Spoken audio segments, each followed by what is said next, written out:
Hello guys, welcome back to our channel. ఈ రోజు మనతో ఉన్నారు శ్రీ వైబ్రెంట్ వంశీ గురువు గారు. ముఖ్యంగా విశ్వ నియమాల్లో సిరీస్లో భాగంగా పంచభూతాలు, నేచర్, వీటి యొక్క పవర్ కానీ ఎనర్జీస్ కానీ ఏ విధంగా ఉంటాయి, వాటిని మనం ఏ విధంగా యూటిలైజ్ చేసుకోవాలో ఈ రోజు ఎపిసోడ్లో తెలుసుకుందాం. నమస్కారం గురువు గారు. నమస్తే. ఈ ఓవరాల్ యూనివర్స్లో మనకి అతి దగ్గరగా ఉన్న యూనివర్సల్ ఎలిమెంట్ అనేది నేచర్. ఓకే. ఆ నేచర్ని మనం పూర్తి తరహాలో వినియోగించుకుంటున్నామని చెప్పాలి. ఎందుకు అంటే ఈ రోజు మనం జీవిస్తున్నాం అంటే ఆక్సిజన్ పీల్చుకొని జీవిస్తున్నాం. జస్ట్ వీఆర్ నాట్ థ్యాంక్ఫుల్ అంతే. మనం 100% వాటిని యూజ్ చేసుకుంటున్నాం, బట్ వాటికి థ్యాంక్ఫుల్గా గ్రాటిట్యూడ్గా అయితే లేము. ఇలాంటి నేచర్ని మనం మేనిఫెస్టేషన్స్కి ఏ విధంగా యూజ్ చేసుకోవచ్చు అంటారు? Will decode all these techniques. Okay. Thank you God, thank you universe. Hari ఓం తత్సత్. ఓం నమో హిమాలయ. ఓం శ్రీ గంగాయ నమః. అనంత బ్రహ్మాండానికి ప్రకృతికి నా సర్వదా కృతజ్ఞతలు. ఆత్మ నమస్కార్. హరి ఓం తత్సత్. అహం బ్రహ్మాస్మి. My identity is cosmos. ఆత్మ నమస్కార్. Shri vibrant Vamshi here. Hope you all are doing extremely well. How nature supports us. అసలు ప్రకృతి సహకరించకపోతే ఉన్నత శిఖరాలకు వెళ్ళలేము, ధనవంతులు అవ్వలేము, కుబేరులు అవ్వలేము, మన గృహంలోకి అష్టైశ్వర్యాల్ని ఆహ్వానించలేము. ప్రకృతి సహకారం 100% మానవుడికి కావాలి. ఈ విశ్వంలో ఉన్న అణువుకి ఒక కనెక్షన్ ఉంది. అదే లా ఆఫ్ డివైన్ వన్నెస్ చెప్తుంది. Everything is connected, everything is connected అని యూనివర్సే చెప్తా ఉంది. మరి మనకి మేనిఫెస్టేషన్ రిజల్ట్ స్పీడ్గా రావడానికి, 1000 times మేనిఫెస్టేషన్ రిజల్ట్ ఫాస్టర్గా రావడానికి నేచర్ యొక్క లా ఏంటి, నేచర్ ఏం చెప్తుంది అన్నది మనం డీకోడ్ చేద్దాం ఈరోజు. Nature has a law that it never grants anything to an undeserving person. నేచర్కి ఒక లా ఉంటుంది that it never grants anything to an undeserving person. ఎవరైతే అన్డిజర్వింగ్ పర్సన్ అని ఎవరు అంటారు? విశ్వం అనదు. నీకు క్యాపబిలిటీ లేదు, నీకు ఎబిలిటీ లేదు, you are not the right person for the growth అని విశ్వం అనదు, ప్రకృతి అనదు. అన్డిజర్వింగ్ పర్సన్ అని మనమే అనుకుంటాం. That is the challenge. చాలామంది ఏమనుకుంటారు, నాకు వస్తున్న 25,000 చాలు, నాకు వస్తున్న 50,000 చాలు, లేదా నాకు వస్తున్న 1,00,000 2,00,000 చాలు, ఇప్పుడుంటున్న బండి చాలు, కారు చాలు, ఇప్పుడుంటున్న ఇల్లు చాలు, ఈ ఫినాన్షియల్ స్టాటస్ చాలు అని ఫుల్ స్టాప్ పెట్టేస్తా ఉన్నాం.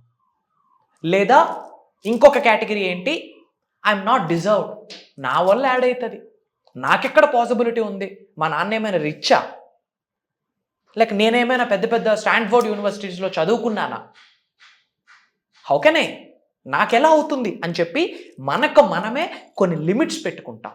వాటిని లిమిటింగ్ బిలీఫ్స్ అంటాం. అలా ఎవరైతే లిమిటింగ్ బిలీఫ్స్ పెట్టుకుంటారో, ఇది చాలు అని సాటిస్ఫై అయిపోతారో, సంతృప్తి పడిపోతారో, వాళ్ళని అన్డిజర్వింగ్ పర్సన్ అంటాం.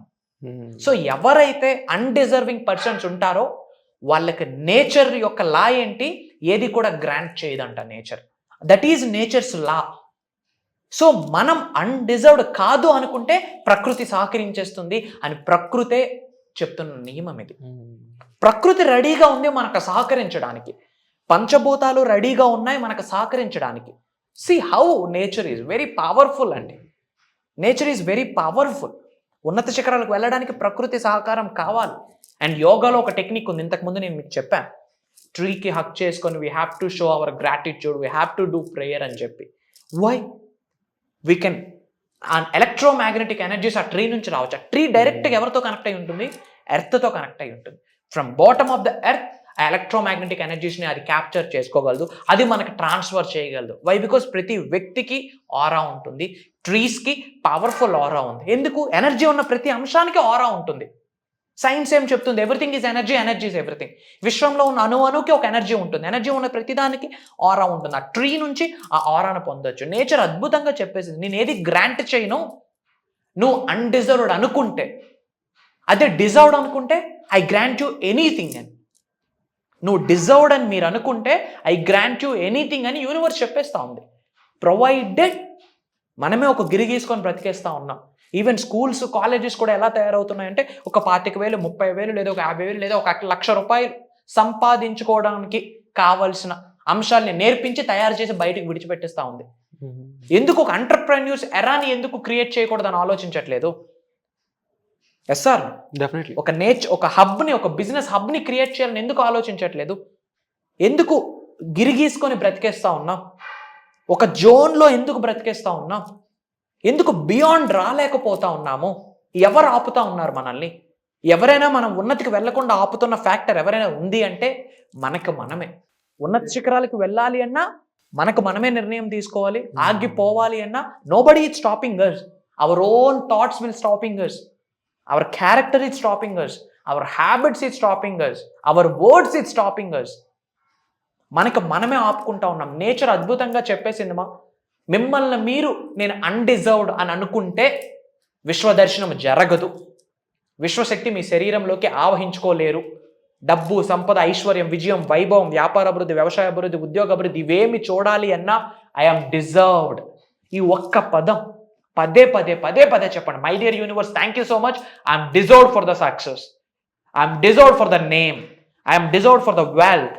I'm deserved for the money. I'm deserved for the career growth. I'm deserved for the business growth. And ముఖ్యంగా ఒక మనిషి ఈ లిమిటింగ్ బిలీఫ్స్ కారణంగా, లేకపోతే అన్వర్తి అని నమ్మడం కారణంగా, అండ్ పెరిగిన విధానం కూడా అలాగే ఉంటుంది. స్కూల్స్ అండ్ కాలేజ్ కూడా ఏదైనా చేస్తే నువ్వు వర్తి తప్ప పుట్టడమే వర్తిగా పుట్టావు అనేది మాత్రం ఎవరు చెప్పరు కూడా. సో ఇలాంటి విషయాల కారణంగా ఎంతో మంది లో ఎస్పిరేషన్తో బతికేస్తాను. Yes. లో ఎస్పిరేషన్స్ ఇన్ ద సెన్స్ నా వల్ల కాదేమో, ఎస్ నేను కాదేమో, ఎస్ నేను చెయ్యలేనేమో, ఎస్ ఎవరో చిరంజీవి గారు మాత్రం మెగాస్టార్ అవ్వగలరు, ఎస్ ఎవరో పలానా ఐన్స్టీన్ మాత్రం ఒక సైంటిస్ట్ అవుతాడు, లేకపోతే పలానా అంబానీయే బిజినెస్ మ్యాను, ఇలాంటివన్నీ స్ట్రక్చర్డ్గా పెట్టేసుకొని నేను కాదు, నాకు సంబంధం లేదు అని ఏదో పుట్టాం, బతికాం, పోయాం అనే విధానంలో బతికేస్తున్నారు. ఇలాంటి వాళ్ళందరికీ కూడా ఒక ట్రాన్స్ఫర్మేషన్ కావాలి. మీరు కూడా చేయగలరు అనే ఒక కాన్ఫిడెన్స్ ఇచ్చే ఒక జీవితంలో చేంజ్ అనేది వాళ్ళకి కావాలి. ఎస్ సో దీనికోసం మీ సైడ్ నుంచి ఇస్తున్న వాల్యుబుల్ వర్క్షాప్ గురించి మాతో షేర్ చేసుకోండి. వాల్యూ యాడింగ్ వర్క్షాప్ గురించి ఇంకెన్నిసార్లు షేర్ చేసుకోవాలి? ఎన్నో ప్రోగ్రామ్స్ కండక్ట్ చేస్తున్నాము. Thank God, thanks to the supreme power, thanks to the బ్రహ్మాండం. మేజర్ సక్సెస్ని మనం ఎక్స్పీరియన్స్ అవ్వడం కాదు, మన క్లయింట్స్, మన స్టూడెంట్స్, మన డిసైపుల్స్ ఎవరైతే ఉన్నారో they are experiencing the true లైఫ్ని లైఫ్గా ఎక్స్పీరియన్స్ అవుతున్నారు మన డిసైపుల్స్ అందరూ కూడా. Not only from south India, out of the India నుండి డిఫరెంట్ కంట్రీస్లో కూడా అటెండ్ అవుతా వస్తూ ఉన్నారు, as you know that. So definitely జరగబోయే వర్క్షాప్కి ఎంతో మంది ముఖ్యంగా ప్రాబ్లమ్స్లో, సఫరింగ్స్తో మేము చేయలేకపోతున్నప్పుడు మనం ఏదైతే డిస్కస్ చేసాం, మీరు ఏదైతే ముఖ్యంగా కొన్ని ఇప్పటివరకు ఎవరు షేర్ చేయని, ఓపెన్గా షేర్ చేయని విషయాలు ఏవైతే ఇలా మీడియా ముఖ్యంగా చెప్పడం జరిగిందో వీటన్నిటికీ మీరు రిజంబల్ అయితే, మీరు ఇలా సిమిలారిటీస్ మీకు కనిపిస్తే, మీ లైఫ్లో ఇలాంటి విషయాల వల్ల మీరు సఫర్ అవుతుంటే వాటిని మార్చుకోవాలి, వాటి నుంచి బయటికి పడాలి, ట్రాన్స్ఫార్మ్ అవ్వాలి, ఒక ముందుకు వెళ్ళాలి లైఫ్లో అని మీరు భావిస్తే జరగబోయే వర్క్షాప్ ఏదైతే ఉందో అది మీకోసం క్రియేట్ చేయబడింది. తప్పకుండా ఈ వర్క్షాప్కి ఇమీడియట్గా మీరు రిజిస్టర్ చేసుకోవడం ద్వారా ఇందులో స్లాట్స్ అవ్వకముందే మీరు పార్టిసిపేట్ చేయడానికి స్కోప్ ఉంటుంది. అదర్వైజ్ స్లాట్స్ అయిపోతే మళ్ళీ అప్కమింగ్ వర్క్షాప్ ఎప్పుడు ఉంటుందని ఇంకా క్లారిటీ లేదు కాబట్టి ఇబ్బంది పడాల్సిన సిచ్యువేషన్స్ వస్తాయి. సో ఇమీడియట్గా ఈ విషయంలో మాత్రం ఫాస్ట్ అండ్ ఫస్ట్ డెసిషన్ మీరైతే అయ్యి ఉండాలని మనస్ఫూర్తిగా కోరుకుంటున్నాను. Thank you so much.